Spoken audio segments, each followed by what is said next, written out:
So here we have the Volkswagen T-Roc on a 21 plate. I'm going to start off by showing you inside the boot and then we'll hop in and run through some controls from there. As we approach the back of the car, you can see we have reversing sensors, plenty of boot space as well, along with that 60/40 split folding rear seat should you wish to increase this space even further. Okay, now that we're inside the car, we're going to start with the dials. On the left-hand side, we have the Rev Counter, and on the right-hand side, the speedometer and fuel gauge.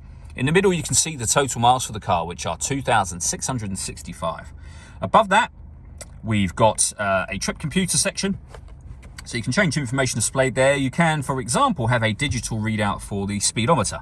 There are other menus available as well. So assist systems, audio, your telephone, vehicle status, and background to where we started again. If I back out to the steering wheel, the buttons I was using to go through those menus are just here. We have stereo and phone controls over that side as well. On the left-hand side, we have stereo controls again and cruise control.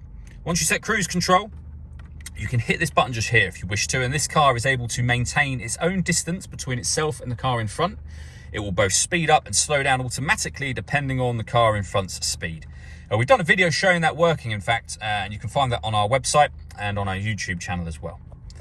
Over in the center, we have the touchscreen for the car. So this is where you can access your radio, your phone, and those sorts of things. So for example, radio up here, and then we can adjust the volume. We'll turn that off for a moment, of course. We have FM and DAB radio, internet radio, Bluetooth audio, so you can stream your music wirelessly, should you wish to. So plenty of ways to listen to your music in this car. If I pop it into reverse, you'll also see, not only do we have parking sensors, but we've got a visual guide to those sensors as well, both front and rear. Working our way down from that, we have the dual zone climate control. So you can adjust the passenger temperature and the driver temperature. You can increase and decrease the fan speed. You can determine where you'd like the air to be distributed once it enters the car. Then when you're happy with those settings, that button turns your air conditioning on. Same button again to turn it off. Or hit auto. The car will now take control of the fan speed and the direction of the air to maintain those temperatures for you. If you want to turn that off, just make any manual adjustment and that will override that straight away.